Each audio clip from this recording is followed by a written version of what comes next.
Don't forget to subscribe my channel. Hang Duk Mana. Assalamualaikum, selamat datang lagi ke channel Hang Duk Mana. Mari kita dengar respon Datuk Kamaramen terhadap kenyataan Hassan Karim. Apa dia cakap? Ganti Zahid, jangan hanya tumpang dahan rapuh PH. UMNO diberitahu. Hassan Karim daripada PKR berpendapat UMNO perlu diteragi muka baharu, tidak hanya menumpang dahan PH pimpinan Anwar yang dikoi rapuh.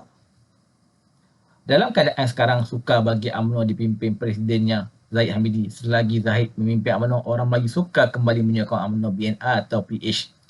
Kita mari kita dengar respon daripada Datuk Kamal Amir dan akhir kita komen macam biasa. Saya katakan bahawa watak ini adalah boleh dianggap sebagai orang, dia macam boleh katakan enau dah berluka lah. Konon nak nunjuk dia tu hebat. Habis, dia saya masalah parti dia, saya tak ambil kisah. Itu terpulanglah, bukan alasan saya untuk menyerang parti orang. Tapi bila dia mencentuh tentang Presiden UMNO, saya perlu menjawab. Bila tuduhan mengatakan bahawa DNA itu merupakan satu kesalahan besar, saya nak tanya kepada beliau. Beliau adalah pengamal undang-undang. Berapa ramai orang yang telah pun mendapat keputusan DNA di mahkamah? Apabila keadaan itu berlaku, kenapa tak dibangkitkan? Kenapa harus kerana Datuk Seri Zahid seorang, maka dia pula dipertikaikan? Saya ingat minggu lepas lagi saya dah panggil peguam menjelaskan dengan jelas bahawa tuduhan yang dihadapi oleh Datuk Seri Zahid ini adalah tuduhan yang dimanipulate.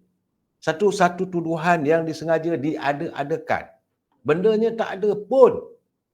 Kononnya isu sekarang ni yang 47 tuduhan.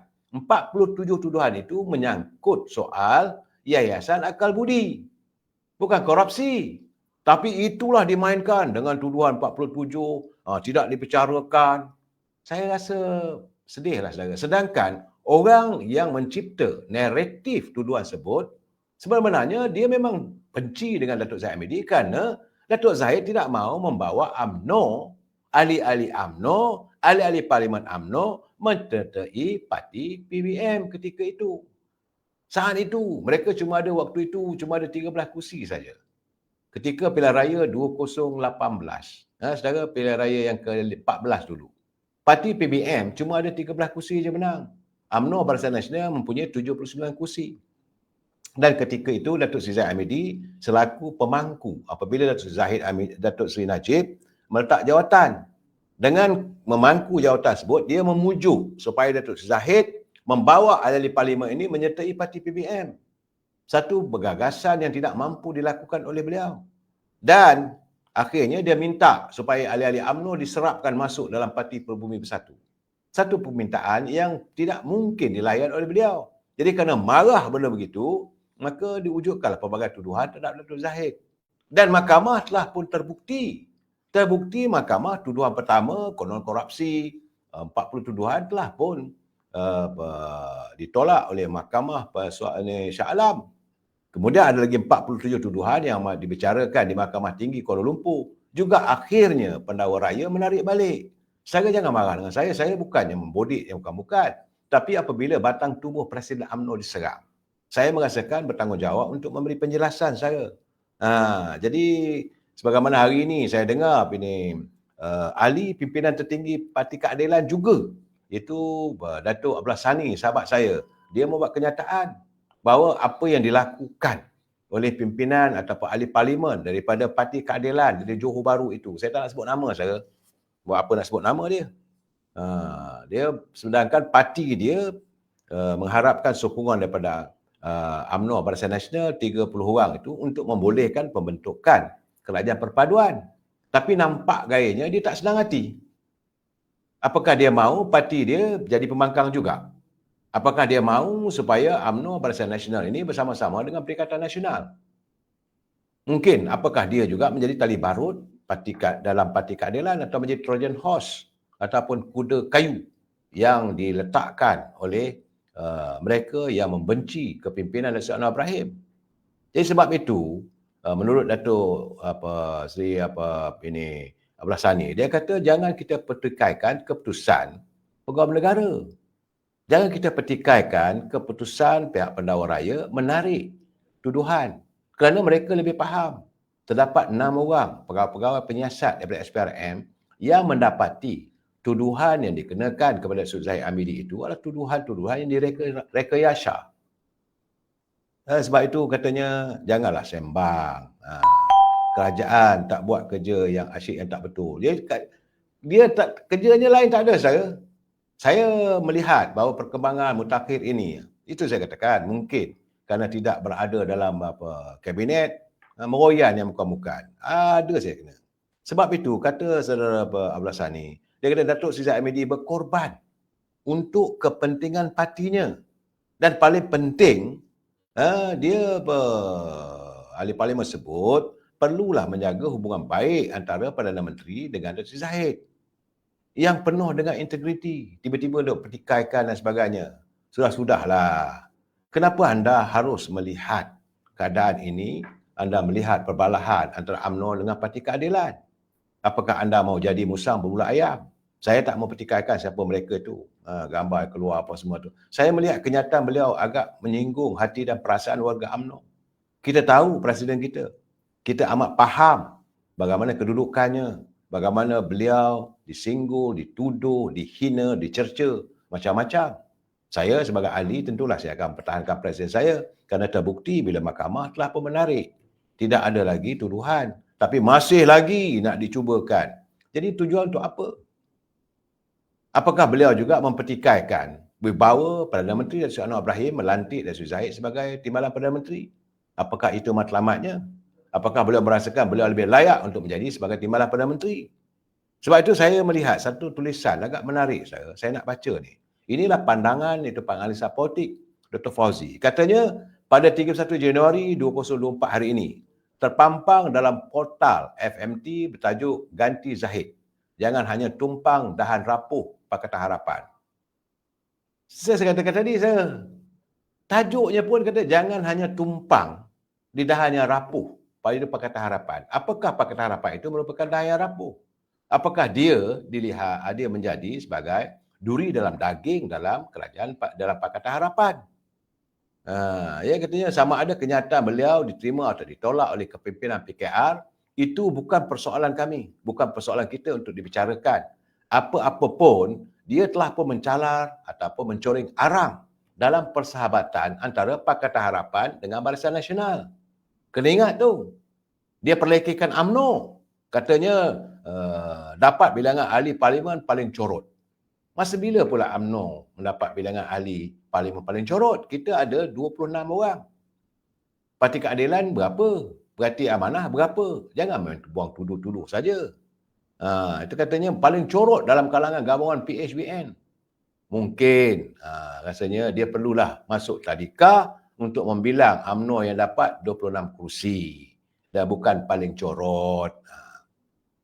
Dalam waktu yang sama, kata Dr. Fauzi, apabila PAS dan PBN menolak untuk membentuk kerajaan perpaduan pasca PRU 15, hanya Barisan Nasional sebagai satu parti yang boleh membantu Pakatan Harapan untuk membentuk kerajaan waktu itu. Tanpa perlu ada sokongan parti lain. Kini tentulah kedudukan Pakatan Harapan 81, Perikatan Nasional ada 74, BN ada 30, GPS 23 dan JRS ada 6. Dan kita masih bertahan. Soalnya di mana corotnya UMNO ni? UMNO menyumbangkan 26 kursi Melayu. Berapa kursi Melayu ni disumbang oleh PKR? Khususnya di Perlis, di Kedah, Kelantan, Terengganu dan Pahang. Kita menang UMNO 26 kursi. PKR dapat 31 kursi. Jadi jangan kita bertelagah sama kita. Sepatutnya diusahakan untuk menyantuni ukhuwah bersama. Jadi bila dia memperkecilkan sumbangan kursi-kursi Melayu untuk memperkukuhkan kerajaan, jadi sepatutnya dia mengkaji semula. Kalau nak bercakap soal kursi Melayu, betul. Saya tidak nafikan. Perikatan Nasional dia ada 73 kursi waktu itu. Dan waktu itu bila tuanku panggil, tuanku minta, tuanku agung. Ini jelas dinyatakan oleh Duli Mahlia, tuanku Sultan Pahang waktu beliau menjadi agung. Matlamat tuanku adalah untuk mewujudkan kerajaan perpaduan. Tapi siapa yang menolak? Mereka menolak sehingga tidak boleh terbentuknya kerajaan. Saat-saat waktu saat genting begitu, Datuk Seri Zahid Hamidi mengambil keputusan menyokong Pakatan Harapan. Ini tidak dinilai olehnya. Jadi saya Saya rasalah dia pun menulis tajak lah kononnya mempersoalkan perjuangan PKR. Perjuangan tang mana? Saya malah nak bercakap lah soal ini. Memang saya dah baca dari awal lagi dia mempersoalkan keadaannya. Jadi saya rasa apakah dia menjadi tali barut kepada Perikatan Nasional yang matlamatnya untuk memecah belahkan antara UMNO dengan Pakatan Harapan. Sedang kerana hari ini saudara, suka tak suka kena terima hakikat.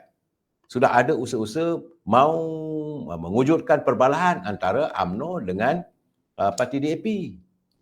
Dan disinggung macam-macam kenyataan-kenyataannya. Dan apabila Datuk Seri Zahid Hamidi membuat ucapan sewaktu beliau berada di majlis antara perpaduan antara semua 18 parti yang diadakan di Ipoh semalam. Datuk Zahid dengan jelas menyatakan ukhuwah persahabatan antara UMNO dengan Pakatan Harapan harus kental dan berterusan. Dia tak boleh sekat jalan. Mesti berterusan. Biarpun sampai pada pilihan raya ke-16. Mungkin saya merasakan ucapan itulah yang membuatkan pihak-pihak tertentu macam dia yang daripada Johor ni, ahli parlimen Johor ni, merasakan bahawa dia marah ke, tak setuju ke. Tapi kalau tak setuju, bincanglah dalam pertemuan mesyuarat antara parti-parti. Kenapa secara terbuka? Apakah matlamatnya untuk memecahkan ukhuwah perpaduan antara UMNO dan Parti Keadilan? Ini satu tindakan bagi saya yang amat bahaya dalam kita mahu mewujudkan kestabilan politik. Saudara Pak Chu, dia kata Datuk Zahid Hamidi adalah pendekar handal dalam politik. Saya tidak menafikan. Beliau menyantuni di saat-saat genting. Di saat-saat Datuk Seri Anwar Ibrahim memerlukan sokongan apabila dihampakan. Di saat-saat dia mahu dia tuanku. Dinafikan cadangan tuanku. Saranan tuanku membentuk kerajaan perpaduan. Saat-saat itulah Datuk Seri Zahid Hamidi berperanan untuk membolehkan terbentuknya kerajaan perpaduan madani. Jangan lupa saudara, di saat-saat mereka mahu menggamit usaha untuk menguasai kerajaan dalam pilihan raya yang ke-18 dahulu, pilihan raya yang ke-15 dulu, 2018, di saat-saat Dr. Mahathir mahu supaya ahli-ahli UMNO, mahu ahli-ahli parlimen daripada Barisan Nasional menyokong beliau. Saat itu Datuk Zahid Hamidi mengambil ketetapan tidak sama sekali untuk bersama dengan musuh yang mahu menghancurkan UMNO. Sebab itu beliau menyelamatkan UMNO. Biarpun dirinya terkorban. Kalaulah Datuk Zahid memikir untuk diri dia, dia setuju dengan pandangan Dr. Mahathir dulu, bawa ahli-ahli UMNO, bawa ahli-ahli Parlimen Barisan Nasional, menyertai Pakatan Harapan, tak ada kes yang timbul. Tak timbul kes ini saya. Tidak mungkin beliau akan dihina sebegitu rupa. Tapi bila dia memilih untuk tidak menyertai, sebab itu maka dia dihina. Matlamatnya lain tak ada. Nak melepaskan amarah, nak melepaskan kegeraman, geram. Dan mereka melihat Datuk Zahid Hamidi ini sekarang ini adalah sebagai musuh yang menghancurkan matlamat mereka untuk menumbangkan kerajaan hari ini. Sebab itu hari-hari disongsong dengan macam-macam kenyataan yang bukan-bukan. Diungkit DNA, sedangkan berpuluh DNA yang ada. Tak boleh sebut. Saya tak sebutlah saudara, ada pemimpin politik yang juga DNA, malahan pimpinan parti-parti tertentu juga dilepaskan oleh mahkamah. Kenapa tak diungkit? Kenapa tak disantun? Kenapa tak disongsong? Kenapa perlunya Presiden UMNO seorang saja yang dimaki hamun? Kenapa mestinya Presiden UMNO yang dituduh itu dan ini? Mahkamah dah terbukti. Dan sebab itu Datuk Zahid kata dia mestinya tiap-tiap hari dulu naik turun mahkamah 4 tahun saudara untuk menangani usaha yang mahu dilakukan oleh pimpinan daripada parti tersebut untuk mengharamkan UMNO. Itu yang kita dengar VT tadi. Apa kata Datuk Seri Anwar Ibrahim? Orang yang menyelamatkan UMNO daripada diharamkan oleh pihak tertentu, orang itu yang dikeji. Saya kecewa lah. Kalau ada pimpinan dalam UMNO, kalau ada ahli UMNO yang boleh terperangkap dengan rakayasa yang dibuat oleh pihak-pihak pemakam. Saya tak tahulah apa nak jadi pada anda. Apakah sejauh mana anda benar-benar sayang pada parti? Apakah anda sanggup berkorban sebagaimana yang dilakukan oleh Datuk Zahid? Menghadapi apa saja tuduhan. Ini orang kata membujur lalu melentang, patah. Dia tak peduli. Tapi UMNO mesti diselamatkan. Jangan lupa saudara kenyataan Seri Anwar Ibrahim satu ketika dahulu waktu terbentuknya kerajaan perpaduan PH, Pakatan Harapan 1.0 dulu. Mereka mahu mengharamkan UMNO. Itu jelas kenyataan Datuk Anwar Ibrahim. Sebab beliau menentang daripada parti ini diharamkan. Ini boleh dilihat banyak kenyataan-kenyataan yang dibuat Datuk Anwar Ibrahim. Kalau tak betul boleh saman beliau. Siapa yang nak mengharamkan UMNO waktu itu? Dan ketika itu Datuk Anwar Ibrahim tidak berada dalam kerajaan. Cuma dia memegang lebih kurang 52 kursi parlimen. Katanya kalau UMNO diharamkan dia akan menarik sokongan. Itulah yang menyebabkan UMNO tidak diharamkan. Dan di saat-saat Pakatan Harapan di bawah pimpinan Datuk Anwar Ibrahim memerlukan sokongan bagi membolehkan terbentuknya kerajaan yang disarankan oleh dulu Yang Muhammadiyah Pertuan Agong. Saat itu Datuk Seri Zahid Hamidi mengambil keputusan supaya menyokong dan bersetuju pandangan tuanku. Kena ingat saya pilihan raya pasca 2022 itu pilihan raya yang ke-15 dulu. Pasca pilihan raya 2015, pilihan raya ke-15. Kerajaan tak boleh dibentuk. Semua parti, tidak ada satu parti pun yang boleh membentuk kerajaan. Di saat itu tuanku menyarankan kononnya mereka bercakap soal penyatuan bangsa, penyatuan Melayu dan sebagainya. Mereka dari parti Melayu, kenapa tak mau bersama dengan Datuk Anwar Ibrahim? Dan mereka bukanlah berada kedudukan yang paling tinggi. Mereka cuma nombor 2. Dengan berbekalkan 73 kursi parlimen saja. Waktu itu Pakatan Harapan ada 82 kursi. Ada logika lah, brother. Nak bercakap. Memang tidak dinafikan adanya parasit-parasit UMNO yang membawa beberapa orang ahli UMNO yang menandatangani SD. Kononnya nak menyokong Perikatan Nasional untuk membentuk kerajaan. Benda ini tidak diizinkan kerana adanya perjanjian, adanya anti akta lompat parti dan sebagainya. Ini yang menghalang terbentuknya kerajaan mereka. Yang mahu kalau mereka berkuasa, sudah pasti UMNO akan diharamkan. Itu keadaannya, saudara. Mereka mahu menggapai kuasa. Dan hari ini bila tak dapat membentuk kerajaan dan melihat bagaimana negara dipacu oleh Datuk Anwar Ibrahim bersama dengan 2 timbalan Perdana Menteri, Datuk Seri Zahid, Datuk Fazlillah Yusof, dan saya melihat, terus terang saya katakan, bahawa negara sudah pun berada di landasan benar. Kalau bukan Datuk Seri Anwar Ibrahim jadi Perdana Menteri, kalau bukan kerajaan Pakatan Harapan hari ini, segala kebobrokan, segala kepincangan, segala harta negara yang telah dipunggah oleh mereka tidak akan tersiar. Kita pun tak tahu, tak ada siapa berani ambil tindakan. Hari ini, seorang demi seorang sudah pun akan diambil tindakan. Saya katakan bersusun-susun saja. Bersusun-susun akan ada bekal-bekal menteri yang akan dibawa ke muka pengadilan. Kamu tunggulah nasib kamu. Sebab itu mereka marah sangat-sangat dengan Zahid Hamidi. Sebab itu mereka merasakan orang yang bertanggungjawab menjadikan suasana sebegini kerana Zahid Hamidi menyokong Pakatan Harapan. Kalau tidak, tak ada kes timbul. Dan sekarang ini mereka bagaikan berada dalam mimpi ngeri. Menanti waktu akan dipanggil seorang demi seorang oleh Suruhanjaya Pencegahan Rasuah. Itu menyebabkan mereka benci. Dan mereka mewujudkan pelbagai naratif. Bukan hanya terhadap Datuk Anwar Ibrahim, tapi Datuk Zahid. Saya dah bercakap untuk menjatuhkan Datuk Anwar Ibrahim seandainya mereka berjaya menjatuhkan Datuk Anwar Ibrahim. Tapi kalau UMNO ini masih dipimpin oleh Datuk Zahid Hamidi, orang itu juga akan tumbang. Kerana Datuk Zahid pernah menumbangkan 3 Perdana Menteri. Jangan lupa saya. Ini realitinya. Janganlah sembang saja. Jadi pada ahli parlimen daripada Johor tu, saya tahu anda pengamal undang-undang. Tapi pengamal undang-undang bagaimana kalau anda tidak menghormati keputusan yang dibuat oleh mahkamah? Apa yang mahkamah buat sudahlah nak dipetikai beberapa kali. Dan sekarang ini kita sedang menanti apakah pengampunan Datuk Najib menjadi realiti. Jadi kita sama-sama tunggulah saudara. Janganlah sembang lebih. Saya haraplah warga Parti Keadilan, saya tak nak bercakap sebab beliau adalah daripada Parti Keadilan. Ya, saya tak mau bercakap sebab itu saya agak menghormati pandangan daripada saudara Abdullah Sani selaku pimpinan dalam pimpinan tertinggi Perikatan Parti Keadilan. Dia dah menegur. Sudahlah. Jangan diantuk-antuk lagi. Musim antuk-antuk. Jadi sebab saya katakan, siapa sebenarnya nak mencipta sengketa antara UMNO dan juga Pakatan Harapan? Jangan dicipta sengketa, kita dah cukup dah.